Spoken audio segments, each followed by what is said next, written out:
తనకాయించి చేస్తున్నారు. 314 రేపో మాపో నోట్లు కూడా బంద్ అయ్యి మంచిగా నోట్లకి ట్రాకింగ్ వస్తుందట. ఏ నోటు ఎటు తిరుగుతుందన్నది తెలుస్తుందట. రేవంత్ రెడ్డి బాగా సంపాదిస్తున్నాడు. ఎన్ని ఎడదాచి పెట్టిండో తెలిసిపోతుంది. అందుకే కరప్షన్ బంద్ చేసుకోండి. కరప్షన్కి మోడీ గారు రానున్న కాలంలో మోదీ గారి పాలనలో కరప్షన్కి తావు లేదు. పైసలు సంపాదిస్తే ఎడబెట్టుకోవాలో తెలియదు. చిప్పు ఉంటుంది ప్రతి దాంట్లో.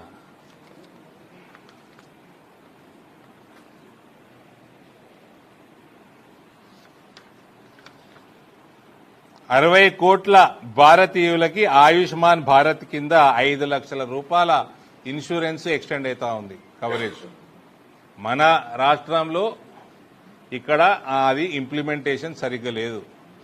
60 కోట్ల ప్రజలకి ఇది ఎక్స్టెండ్ అవుతా ఉంది భారతదేశం వ్యాప్తంగా. 8 నుంచి 23 వరకు ఎయిమ్స్ దవాఖానాలు పెరిగినాయి దేశంలో.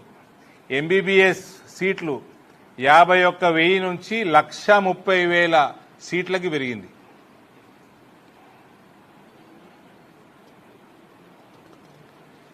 ఇమ్యూనిటీ బూస్టర్లు వ్యాక్సినేషన్లు 5.4 కోట్ల పిల్లలకి ఉచితంగా మిషన్ ఇంద్రధనుష్ కింద ఇమ్యునైజేషన్ జరిగింది. జీవన్ జ్యోతి బీమా యోజన కింద 2 లక్షల రూపాయల కవరేజు 436 రూపాయలకి కేవలం.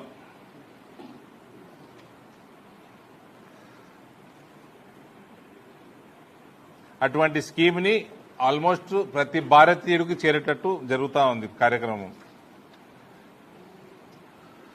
ఉమెన్ లెడ్ డెవలప్మెంట్ 32 crores ఇంతకుముందు చెప్పినట్టు జన్ధన్ అకౌంట్స్ మహిళలే ఉన్నాయి. 3 కోట్ల లక్పతి దీదీలు ఆల్రెడీ 3 కోట్ల మహిళలు లక్పతి దీదీలుగా వాళ్ళు అచీవ్ చేసుకున్నారు. 2030 వరకు 6 కోట్ల లక్పతి మహిళలు 6 కోట్ల మంది లక్పతిలు కావాలన్నది టార్గెట్ భారతదేశ ప్రభుత్వానికి. 91 లక్షల సెల్ఫ్ హెల్ప్ గ్రూపులు 10 కోట్ల మహిళలకి పైన బెనిఫిట్ జరుగుతూ ఉంది ఈ గ్రూపుల ద్వారా. 105 కోట్ల శానిటరీ ప్యాడ్స్ కేవలం ₹1 జనౌషధి కేంద్రాల ద్వారా ఇప్పటి వరకు సరఫరా అయినాయి.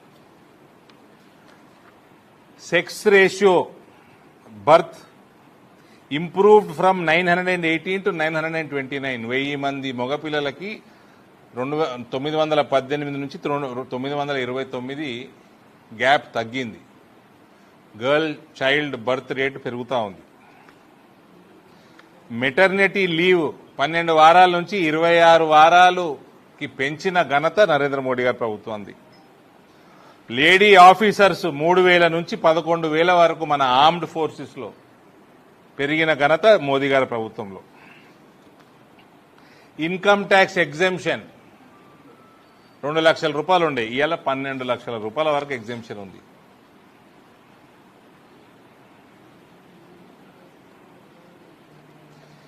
పర్ క్యాపిటా యాన్యువల్ ఇన్కమ్ 86,000 నుంచి 2.35 lakh కి పెరిగింది. SC, ST, OBC and tribal welfare budget increase from 4,500 crores in 2014-15 to 15,000 crores in 2025-26.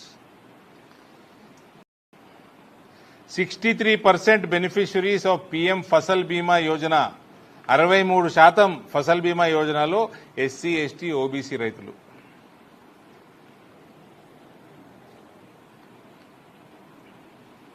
ఈశాన్య రాష్ట్రాలు కూడా ఇంతకుముందు అక్కడ ప్రధానమంత్రులు పోవడమే కష్టం ఉండే. 83 సార్లు ప్రధానమంత్రి గారు ఈశాన్య రాష్ట్రాలకి టూర్ చేసిండ్రు ఈ 12 సంవత్సరాలలో. Economy of north east states 300% పెరిగింది.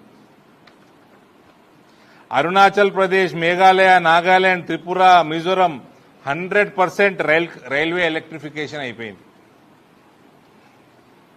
Sikkim and Arunachal Pradesh first time air connectivity Modi గారి ప్రభుత్వంలో వచ్చింది. అంటే సిగ్గుచేటు కాంగ్రెస్ వాళ్ళది. 2014 వరకు 2 రాష్ట్రాలకి ఫ్లైటే లేకుండే. ఆ ఘనత కాంగ్రెస్ పార్టీ. డిఫెన్స్ ఎక్విప్మెంట్ కేవలం ఇంపోర్టే వన్ వే ట్రాఫికే ఉండే ఇంతకుముందు.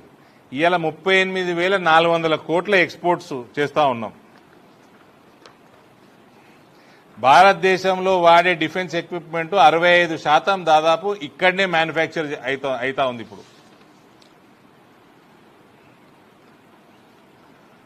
డిఫెన్స్ ప్రొడక్షన్ 46,000 కోట్ల నుంచి 1.55 lakh crores వరకు మూడింతల కంటే ఎక్కువ పెరిగింది మన డిఫెన్స్ ఎక్విప్మెంట్ ప్రొడక్షన్.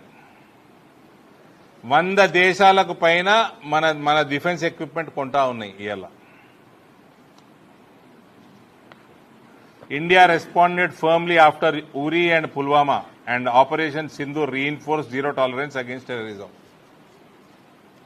ఎవడన్నా భారతదేశంలో ఎక్కడన్నా బాంబు పెట్టి గెలుకుతే వాని ఇంట్లో వాని బెడ్రూమ్లో బాంబు వెళ్తుంది పాకిస్తాన్లో.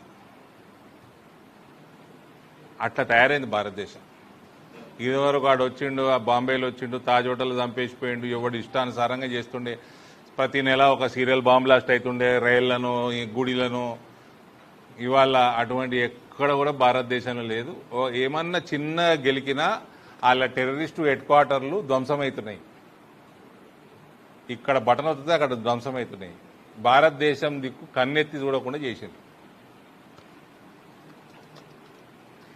నక్సలైట్లది రెడ్ కారిడోర్లన్నీ కూడా గ్రీన్ గ్రోత్ జోన్గా మారడం ఘనత నరేంద్ర మోడీ గారి ప్రభుత్వంది. నక్సలిజం పూర్తిగా ఖతమైపోయింది.